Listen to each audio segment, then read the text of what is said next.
il était totalement rempli. L'astuce des sionistes depuis la guerre de 48, ça a été de dire quoi? Russell, il dit, on ne peut demander à aucun peuple d'accepter ce qui a été fait aux Palestiniens. Et c'est évident. Et comment vous allez faire pour cacher cette évidence? Ah, c'est très simple, c'est ce qu'ils font depuis toujours. C'est de dire, mais s'ils n'acceptent pas ça, c'est parce que ce sont des nationalistes arabes. Et tout le monde sait que les nationalistes arabes ont collaboré avec Hitler, que le Moufti de Jérusalem a collaboré avec Hitler, etc., etc. Ce sont des antisémites, ce sont des nazis, ce sont, il y a un nouvel Hitler, Nasser, etc., ou bien Saddam, etc. Tout, bon. Et maintenant, ils n'ont plus de nationalistes arabes en face d'eux. Qu'est-ce qu'ils ont? Ils ont des musulmans. Ils ont des musulmans politiques. Ils ont l'islam politique. Ah, ça c'est encore mieux, évidemment. Parce que pourquoi ils n'acceptent pas l'expulsion des Palestiniens? Mais ils ne l'acceptent pas parce qu'ils sont musulmans, parce qu'ils sont des fanatiques, parce qu'ils ne sont pas gentils avec les femmes, parce qu'ils sont ci et sont ça. Et donc, il y a toujours une nécessité de faire de l'agitation, soit contre les Arabes et le nationalisme arabe, soit contre l'islam politique, pour faire passer se cacher, changer de sujet, éviter qu'on répète cette évidence qui est que l'expulsion de 48 était illégitime et que les principes sur lesquels l'État est fondé étaient illégitimes. Alors vous avez un autre problème qui est qu'on a en France une grande partie de la gauche et même de l'extrême gauche, enfin ça dépend où on met la barrière, qui est sioniste. Mais on n'a pas de gauche fasciste et on n'a plus de gauche colonialiste depuis la fin de la guerre d'Algérie à proprement parler. Mais sionisme, ça c'est pas du tout contradictoire d'être de gauche et sioniste. Peut-être pas dans l'extrême gauche, ça change, mais c'est en train de changer. Mais je vais vous donner un exemple, par exemple, qui m'a vraiment choqué. C'est lors du dernier dîner du CRIF. Donc annuellement, il y a le dîner du CRIF où toute la classe politique est invitée. À quoi sert le dîner du CRIF, Richard Pasquier? Le dîner du CRIF est un dîner républicain qui permet à l'ensemble du monde politique de notre pays de se rencontrer. Le CRIF est une organisation qui se situe très clairement dans le droit fil des institutions républicaines et ce sera là un des axes de mon discours. Je pense que l'antisémitisme qui s'est manifesté est un signe des risques que notre société a actuellement à se dénaturer. Et cette année-ci, le Parti communiste n'a pas été invité parce qu'il a participé aux manifestations en soutien à Gaza.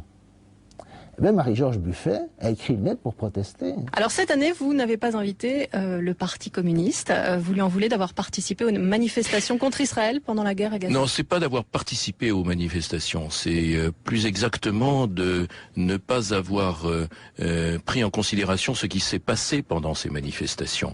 C'est de ne pas s'être élevé contre cette espèce de kidnapping des manifestations par des mouvements islamistes avec des slogans anti-juifs tout à fait inexcusables, inacceptables.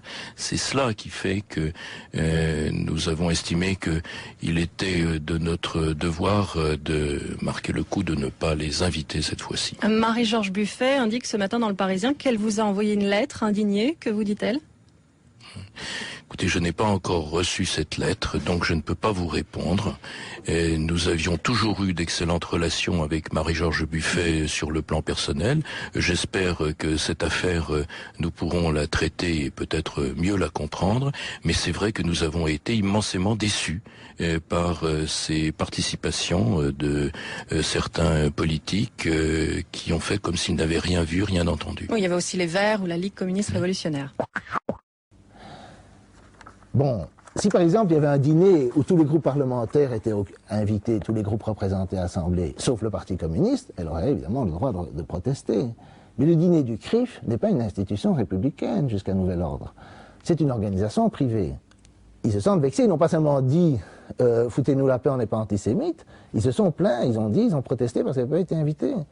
Si par exemple ils faisaient de l'agitation sur le Tibet et que suite à ça ils ne sont pas invités à un repas à l'ambassade de Chine, ils le porteront sur leur poitrine, ils en sont fiers. Ils diront, voilà, vous voyez, on défend les minorités, on défend les droits de l'homme, etc. Mais quand ils ne sont pas invités au dîner du CRIF, ils sont vexés. Et donc, je pense que ça montre la totale inversion des valeurs qui est liée au sionisme.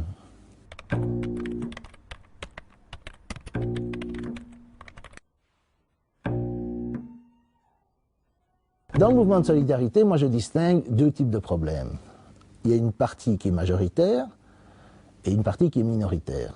Et les deux ont des problèmes, mais qui ne sont pas les mêmes. La partie majoritaire, c'est le courant dominant. Je préfère ne pas citer d'association parce que les choses sont en train de changer. En fait, il y a une situation de flux maintenant en France. Mais la partie majoritaire, c'est celle qui a suivi le processus d'Oslo, qui a cru au processus de paix, qui était évidemment une imposture dès le début. Parce qu'il faut quand même se rendre compte que cette histoire de revenir aux frontières de 67, personne n'en veut en Israël. Le général de Gaulle l'a dit en 67, dans un discours absolument magnifique. Qu'est-ce qui est arrivé? Il y a eu le livre d'Aaron, il a été accusé d'antisémitisme, etc. Il y a eu mai 68, il a disparu. Mais en 67, il a dit, maintenant, les problèmes vont commencer. Vous avez conquis les territoires, vous allez les occuper, l'occupation provoque la résistance, et vous allez avoir des ennuis. Il a dit ça. Retirez-vous des territoires. Depuis 67, ils ne l'ont pas fait. Pendant toute la période d'Oslo, ils ne l'ont pas fait. Les Israéliens me font penser à des gens qui occupent un terrain illégalement. Il y a un arrêté qui dit qu'ils doivent abandonner le terrain parce que c'est illégal. Ils disent oui, d'accord, ok, mais on va d'abord construire une maison sur le terrain. Construire une maison, on leur dit non, vous avez bien avancé, vous avez construit une maison, vous allez devoir quitter la maison. Oui, d'accord, on va quitter la maison, mais on va construire une deuxième maison. On va le faire, mais on va construire une deuxième maison. Et c'est comme ça tout le temps. Et comme l'a dit Régis Debray dans le monde diplomatique, il faut quand même leur dire qu'on n'est pas si bête et qu'on se rend compte qu'ils se moquent de nous. Et néanmoins, on a tout le temps continué cette farce. Et encore maintenant, je vois Lieberman, sur 24 heures, l'offensive de charme de Lieberman. Même Lieberman, l'offensive de charme de Lieberman. Il ne rejette pas le processus de paix, mais à des conditions. Il met toujours des conditions de façon à ce que ce ne soit pas accepté, que ça soit bloqué. C'est aussi simple que ça. Et donc, ils continuent les... Alors, s'ils veulent le processus de paix, pourquoi ils n'arrêtent pas les implantations pour commencer? Pourquoi ils ne les diminuent pas? Pourquoi est-ce que quand ils se retirent de Gaza, ils disent qu'ils le font pour geler les territoires occupés dans le formol? Je veux dire, ils disent tout ça. Toutes ces déclarations, vous pouvez les trouver. Elles ne sont jamais répétées, elles ont toujours le processus de paix, et il faut toujours ménager le camp de la paix en Israël. Donc il ne faut pas de boycott, il ne faut pas de sanctions, il ne faut pas... Parce qu'il y a toujours une espèce de camp de la paix fantomatique, qui est de plus en plus faible, même celui qui prétend l'être, même le parti travailliste, qui est en camp de la paix, qui a quand même fait les bombardements de Gaza. Et donc tout ça, c'est quelque chose qui est, pour moi, le blocage du mouvement majoritaire, c'est qu'ils ont suivi l'imposture d'Oslo, et ils ne savent pas comment en sortir, ils sont coincés. Ils sont coincés parce qu'ils sont débordés alors, en tout cas la partie, on va dire, de souche, les Français de souche, ou les Belges qui sont dans ce mouvement, sont débordés alors par les musulmans. Et ils ne savent pas quoi faire parce qu'ils sont mal à l'aise vis-à-vis de la population d'origine arabe, qui est musulmane et qui l'est souvent de façon très affirmative. Et pour qui l'islam est une façon d'en sortir, d'affirmer leur identité, d'affirmer leur différence par rapport à la société française dont ils se sentent rejetés. Et ils se sentent rejetés pour les raisons que j'ai dites, au moins pour les raisons que j'ai dites. Il y a d'autres raisons, il y a des raisons liées au racisme, à la pauvreté, etc. Mais je connais des gens qui ne sont pas pauvres, qui ne sont pas victimes de racisme. Je connais une Algérienne qui vit en France, elle est prof de maths, elle n'est pas dans la misère, elle vit bien, elle n'a pas de haine des Français. Elle a oublié la guerre d'Algérie. La guerre d'Algérie, c'est fini. C'est fini. Comme la Deuxième Guerre mondiale, c'est fini. On s'est réconcilié avec les Allemands. Mais le sionisme, ça passe pas. Et le sionisme, c'est tous les jours au petit déjeuner, c'est tous les jours, c'est dans les médias, c'est tout le temps. Et ça passe pas. Et donc, il y a ce problème, si vous voulez, que ça c'est le problème majoritaire.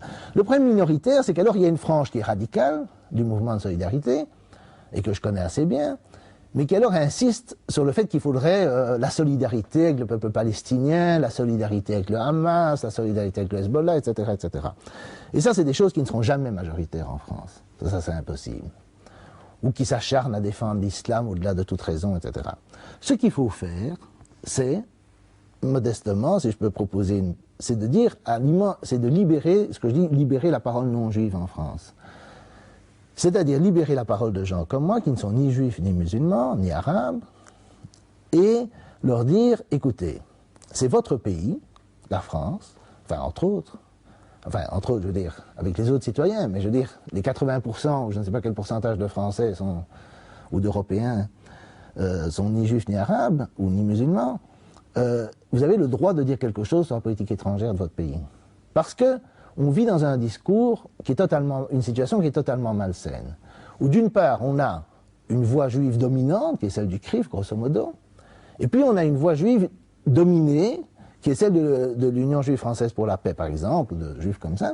Et j'ai vécu ça très très souvent. Tous les non-juifs qui veulent s'exprimer s'abritent derrière ce qu'on pourrait appeler des bons juifs, c'est-à-dire ceux du JFP, ou de l'UPJB en Belgique. Et on dit, ah oui, mais il y a un type ici, il y a Vidal-Naquet, il y a un qui est avec nous. D'accord? Et comme ça, on ne peut pas être accusé d'être antisémitisme.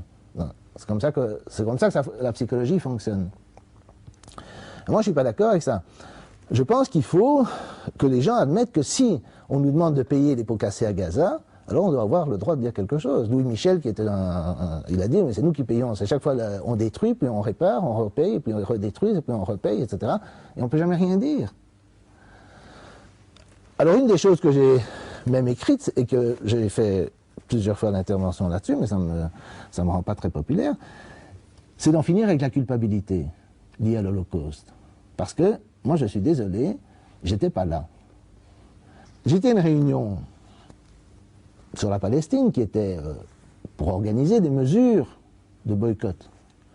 Et quelqu'un a dit, ce qu'on dit tout le temps, oui, mais les Arabes, les Palestiniens ne sont pas coupables de l'Holocauste. Et j'ai dit, mais moi non plus.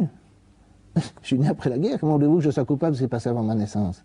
Et quelqu'un m'a répondu, dans la réunion, vous vous lavez un peu vite les mains de ce qu'ont fait vos parents pendant la guerre. Vos parents, elles ne connaissaient pas, elles ne savaient pas ce que fait mes parents, je ne vais pas dire qu'ont fait mes parents. Mais même à supposer qu'ils étaient des collabos, c'est pas le cas, mais mettons qu'ils étaient des types horribles, des gens horribles, moi je ne suis toujours pas responsable de ça, je suis désolé. Et je ne sais pas combien de générations doit-on payer pour les crimes qu'on n'a pas commis. Et qui n'ont pas été commis par tout le monde, parce qu'il faut aussi se rendre compte, et ça on en parlait dans la conférence précédente, c'est qu'il y a eu Vichy. Mais Vichy, je suis désolé, ce n'est pas un gouvernement qui a été choisi par les Français. C'est un gouvernement qui a été obtenu, qui est arrivé au pouvoir suite à une invasion étrangère. Vichy, Pétain n'aurait jamais pris le pouvoir à l'intérieur de la France s'il n'y avait pas eu la guerre. Ça, il ne faut pas oublier de le dire. Il y a des gens qui ont aimé Vichy, mais le problème dans tous ces régimes, c'est que c'est toujours difficile de savoir qui aime vraiment et qui se tait par peur. C'est un régime très répressif. Moi, je trouve toujours très comique que les gens me disent que Vichy, les gens aimaient Vichy, soutenaient Vichy pour des raisons intrinsèques idéologiques, si vous voulez. Et puis, d'autre part, ils ne comprennent pas la peur. Mais quand il s'agit de la société française contemporaine, ils se taisent sur la Palestine. Et ils se taisent sur la Palestine parce qu'ils ont peur. Et donc, néanmoins, la répression aujourd'hui en France n'est pas comparable à celle qu'il y avait sous Vichy. Et donc, si vous ne comprenez pas que les gens pouvaient avoir peur sous Vichy, demandez-vous pourquoi tant de gens ont peur aujourd'hui. Parce que, moi, je suis absolument convaincu que si on libérait la parole, si les gens pouvaient s'exprimer honnêtement, franchement, dire ce qu'ils pensent de la Palestine, et dire ce qu'ils pensent des groupes de pression ici, de ce qu'on appelle parfois le lobby de les organisations sionistes, comme le CRIF et leurs associés, et s'ils pouvaient dire tous les coups tordus qui leur ont été faits, alors les choses changeraient très vite. Mais il y a une chape de plomb, personne n'ose en parler, et à mon avis, le discours de culpabilité, il cache le discours, il cache en fait la peur. Les gens ont peur. Et au lieu de dire j'ai peur, parce que ça, ce serait une façon de s'en libérer, moi je dis j'ai peur. Moi j'ai peur. Mais on dit on est coupable. On dit oui, mais vous comprenez, la France a déporté. La France n'a pas déporté des Juifs. Des gens en France qui collaboraient avec l'occupation l'ont fait. Mais ce n'est pas la France comme entité abstraite. Et donc, il y a. C'est pas toute la France, c'est pas tous les Français. Et donc, on a intériorisé la culpabilité. J'ai encore été à une autre réunion sur la Palestine. Un maire d'une commune de Bruxelles a dit « Mais moi, j'ai rien à me reprocher parce que mes parents ont caché des Juifs pendant la guerre. » Ah bon? Et les autres? Ils ont quelque chose à se reprocher? Je veux dire... il a aussi dit « Mais les Arabes dans la salle n'ont rien à se reprocher. » Et moi, je ne suis pas arabe. Je veux dire, et j'ai quelque chose à me reprocher? Et donc, même là, on répète le discours... On répète et on intériorise sans arrêt le discours de culpabilisation. Ça ne va pas. Il faut libérer le discours de culpabilisation. Il faut se libérer de la culpabilisation pour des crimes qu'on n'a pas commis. Et j'avais proposé tout à fait sérieusement que dans les manifestations pour Gaza, au lieu de dire nous sommes tous palestiniens, ce qu'on disait, ce qui ne reflète ni leur situation ni la nôtre, heureusement nous ne sommes pas tous palestiniens. Comme on disait dans le temps, on est tous juifs allemands, donc on peut changer depuis l'époque, mais on est toujours tous quelque chose qu'on n'est pas. On aurait pu dire nous ne sommes pas coupables de l'Holocauste. Nous ne sommes pas coupables. Ça c'est la banderole que j'apporterai à la prochaine manifestation. Je ne sais pas si elle sera populaire, mais je pense que c'est important. Et si on fait ça, alors je prétends que les choses changeront très vite. Parce que je suis sûr que si vous laissez Chirac, Bayrou, Villepin, et des quantités d'autres, des artistes, des intellectuels, etc., dire ce qu'ils pensent, vraiment, s'exprimer librement sur la question, alors il y aura des changements. Prenez l'exemple, un truc qui m'a vraiment... Bon, il y a la visite de Chirac en Israël et en Palestine, la visite de Jospin, etc.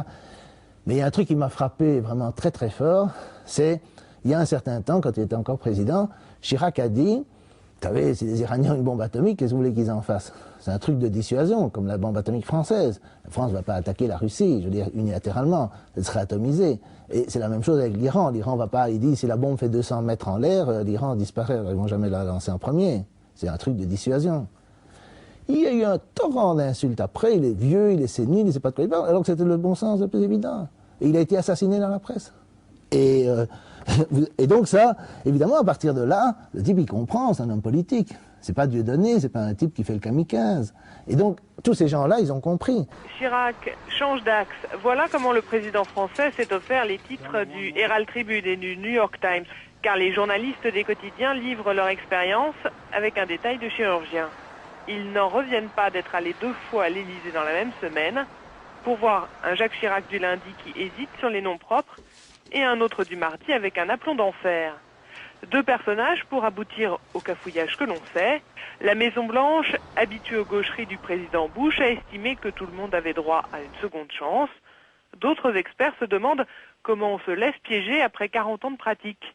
Ils rappellent alors la petite attaque cérébrale de Jacques Chirac en 2005 et citent des politiques anonymes et sans doute très bien intentionnés qui auraient remarqué la perte de précision de Jacques Chirac dans ses récentes conversations. Mais ce qu'il faudrait, c'est que les gens puissent dire ce qu'ils pensent, et s'ils pouvaient dire ce qu'ils pensent, qu'ils soient soutenus par la gauche pro-palestinienne, qui devrait, au lieu de faire de renchérir ou de faire de l'extrémisme, etc., simplement, pas à pas, soutenir tous les gens qui disent un mot, une virgule, une phrase, etc., qui va dans le bon sens sur les questions du Moyen-Orient. Alors ça changera.